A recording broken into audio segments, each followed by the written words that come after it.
إذاعة لبنان البث المباشر 98.1 98.5 اف ام. من وراء الميكروفون راوية عزام خير والمخرج غسان زين الدين.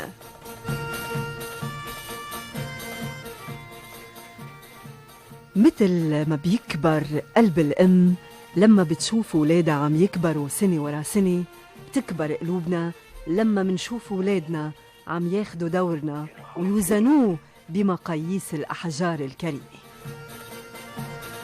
اسمه من أسماء الأحجار الكريمة، بيحملوا بين لبنان والإمارات ليكون بعمله الإعلامي تاج على إرث ومجد اعتزينا وافتخرنا فيه بوقت من الأوقات، لكن كان الزمن غدار وكان وقت العمر قصير. جاد حكمة وهبي هيدا هو الاسم، وهيدا ضيفنا رح يكون مسك ختام ضيوفنا بفترتنا اليوم. جاد حكمة وهبي، أهلا وسهلا فيك. يسعد لي مساك ست راوية. أهلا فيك يا جاد. كيف صحتك؟ الحمد لله، وأنت كيفك؟ والله يعني شو بدي أقول لك، يعني خجلتيني، أخجلتي تواضعي. هيدا بعض من حلو كتير.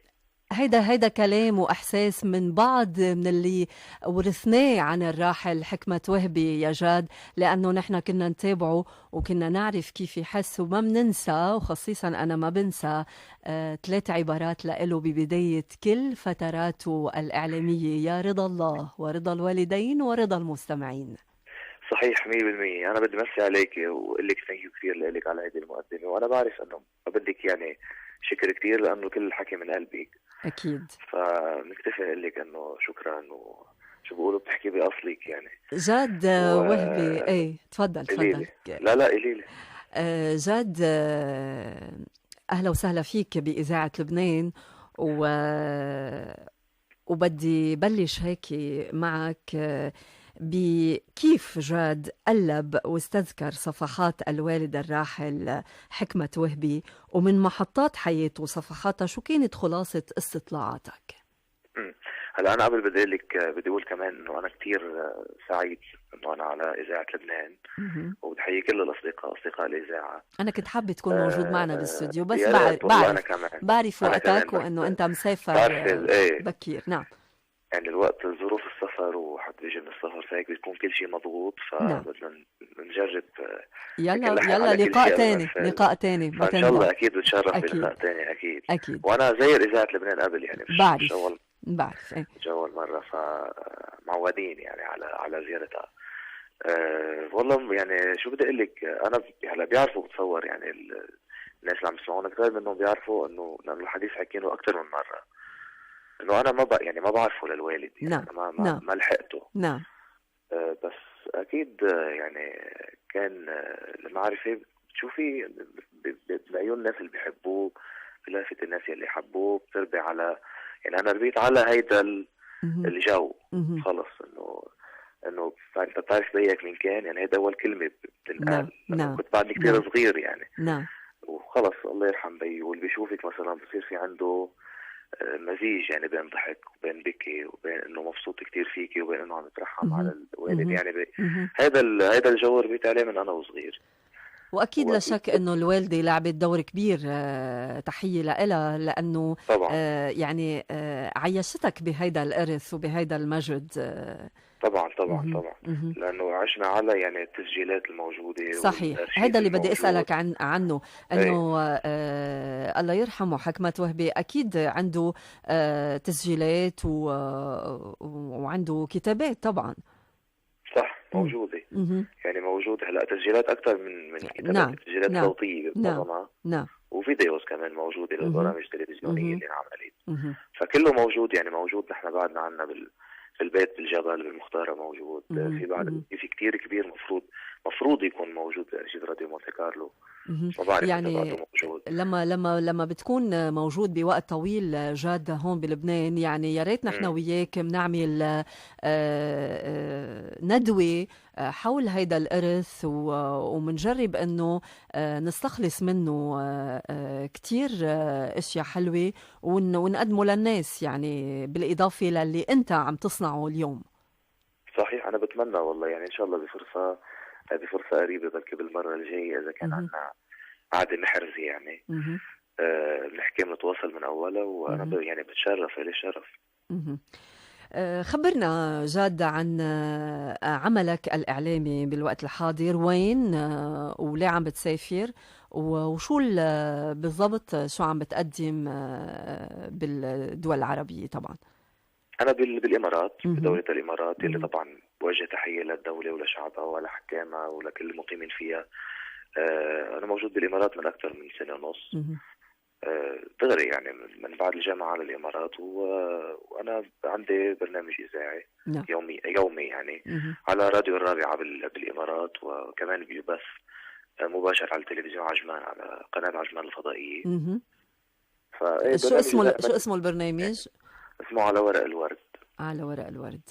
لكن عليكم تتابعوا على محطة عجمان الفضائية، على ورق الورد لجاد وهبي، من الساعة 3 ل 5 كل يوم بتوقيت الإمارات، يعني بتوقيت لبنان من 1 ل 3. الفرق ساعتين.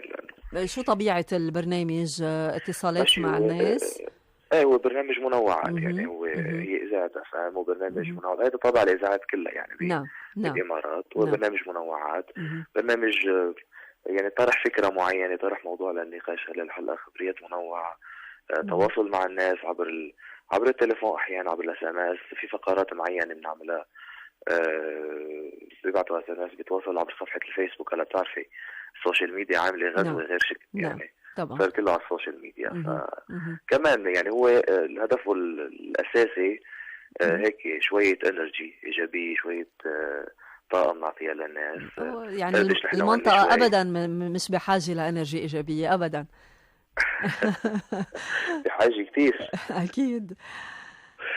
جاد، بتجي على لبنان، هل بتجرب تعمل مقارنة بين العمل الإعلامي بالدول العربية والعمل الإعلامي بلبنان؟ والله ما بعرف إذا يقارنوا، لأنه في اختلاف كتير واسع. نحن يعني نقدر نسمع الإيجابيات والسلبيات، ما يكون لك فكر. لا، ما أكيد يعني ما في مشكلة. لا، بس أكيد في كتير فرق، يعني ما فيك تقدموا مع بعض. أصلا الإعلام إجمالا، أنا ما في يعني أنا ماني مخول أحكي عن العالم العربي بشكل عام، بس بقدر أحكي أنا عم بحكي عن تجربتك. أنا بالإمارات يعني أنا بالإمارات مطرح موجود. يعني الاختلاف الأساسي إذا بدك والجوهري عن الإعلام اللبناني إنه بعد في ضوابط أخلاقية. يعني في بعد ضوابط. احنا طبعا ما بدنا نعمم ابدا يعني، طبعا بس الاعلام اللبناني مش انه لو بدي يبين ما عجبني شيء وانا عم بحكي عن الاعلام اللبناني غلط، لا، بس الاعلام اللبناني اجمالا يعني حريته عم توصل شوي اذا ما وصلت للانفلات. طبعا ما عم عمم، كلامك مهم كتير يا جواد. لما نقول كتير يعني اكثر من 75%. فعم يوصل للانفلات، يعني واصل لمرحله مزعجه. وانا ما يعني هيدا اللي ما بتلاقيه بالامارات، لانه بعد الدوله بتراقب، بعد في رقم مش معناتها عم نحد من الحريه او انه ممنوع ما لها علاقه طبعا. حد من الحريه، بس في فرق كتير كبير بين الحريه والانفلات. يعني هذا اللي نحن مش عم نقدر بعد نفهمه، انه لا، في مثلا ديمقراطيه وحريه، انا في يقول بدي اياه، او في يطلع على العالم بالمنظر اللي انا بدي اياه. هيدا يعني شيء أنا برأيي معيب ولازم يتضبط ولازم يتعالج ليكون إلنا نفس. إذا شي يوم بدنا نرجع نحن نعرف العمل الإعلامي اللبناني، وأنا بتمنى أرجع على الإعلام اللبناني. للأسف هيدي الشغلة الأساسية يلي بتتسجل فيها نقطة الإمارات كتير عالية، إنه لا، بعد الدولة بتطلع طلعت كلمة مش مظبوطة على الهواء بتحكي فيها، طلع حكي طلع غلط، طلع غلط، بتوصل للتسكير وبتوصل للطرد وبتوصل لغرامات كتير عالية. ممنوع انت تتعدي على شو بدي اقول لك حياء المشاهد او المستمع او ذوقه العام او بحجة انه هون اليوم يعني هيدي العبارة اللي ماشي بلها انه والله مش عجبتك تشان الغير كيف، فبتغير بتبرميهم كلهم بيطلعوا زي الشيء. نعم. 3/4 يعني. فهيدي المشكلة اللي بالإمارات ممنوع ولا أي محطة يكون عليها شيء غلط، ولا أي إذاعة يمرق عليها شيء غلط. هيدي النقطة الإيجابية اللي بتسجلها الإمارات بهيدي بالاحترام لعقول المشاهدين. يعني عقول المشاهدين والمستمعين في احترام لعقولهم. ما بتعدوا أبدا ولا شعرة على الاخلاقيات العامه اللي الكل المفروض بنعرفها ورا بيانين عليها. نعم. للاسف بلبنان عم تفلت القصه. كلامك مهم جدا جاد. هلا انا بدي اسجل نقطه كمان للاعلام اللبناني يعني. نعم. الشيء كمان اللي بيميز الاعلام اللبناني انه بعدهم بمطرح معين، هذا اللي مش موجود برا يعني او بالامارات تحديدا، انه بعد الصحافه في صحافه استقصائيه.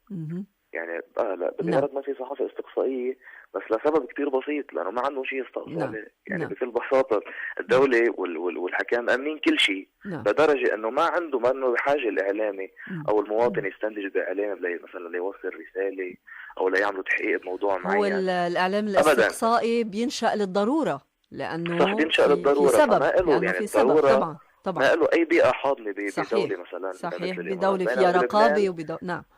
بلبنان أرض خفضة للآخر يعني. صاروا عم يشتغلوا شغل المحققين والقضاة بالبرامج الاجتماعية والاستقصائية، بس لا شك أنه الصحافة من مهماتها هي الاستقصاء والبحث عن الحقيقة. صحيح. بس برا الحقيقة واضحة.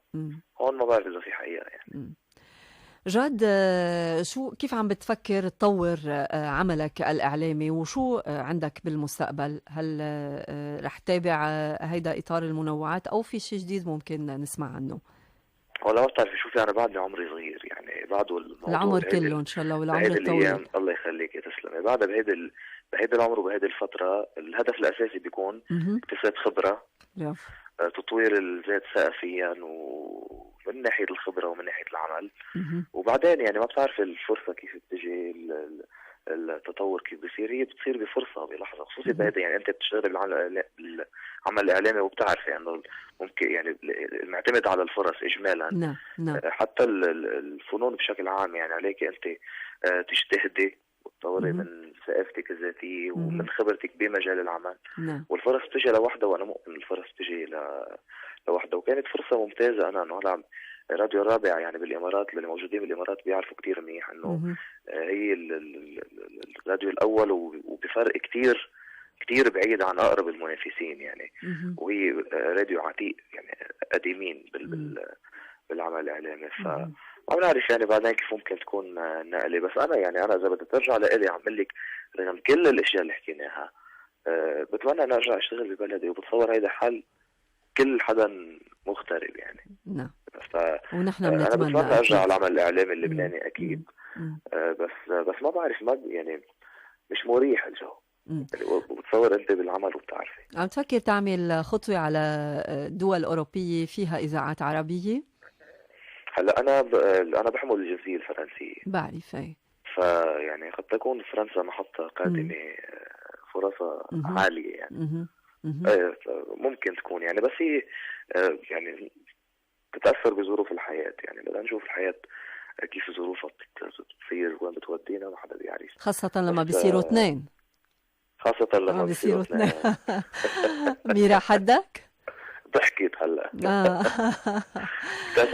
نحن بدنا نوجه لها تحية ونقول انه جاد ارتبط كمان بصبية ميراشا غازي.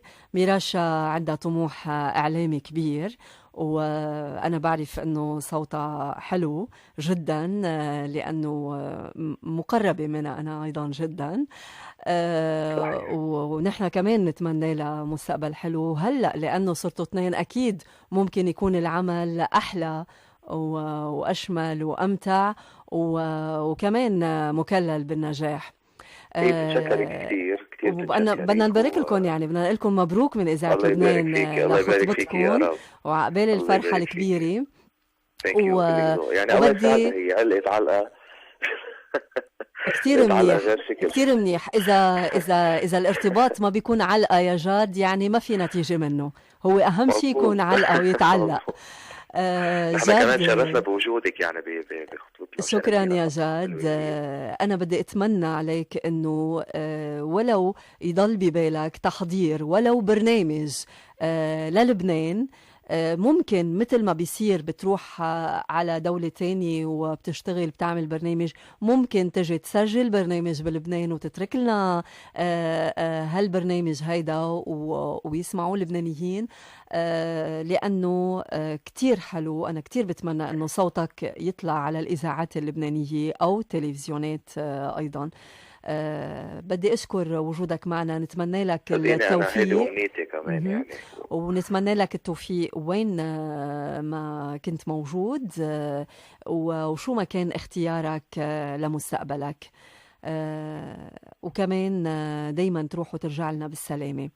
أهلا وسهلا فيك. شكرا كثير لك، وأنا يعني هيدي أمنية وفكرة موجودة دايما، وإن شاء الله يعني ننفذها قريبا، ويعني بإذن الله الوقت قدامنا، كل الأفكار موجودة، وإن شاء الله كده بتنفذ هيك ستيب باي ستيب، وحدة أكيد، ونكون على تواصل دايما مع الجمهور اللبناني اللي هن يعني بالنهاية الأهل والبيئة والتارجت الأول لأي حدا، حتى لو بيسافر وبيشتغل برا.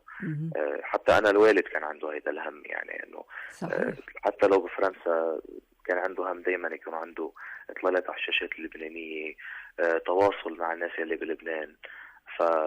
وانا عندي هذا الهم ذاته، يعني صحيح مبلشين من برا، بس بلكي ننطلق من برا لجوا ان شاء الله.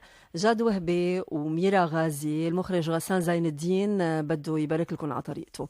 اهلا وسهلا فيك. شكرا كثير. ثانك يو.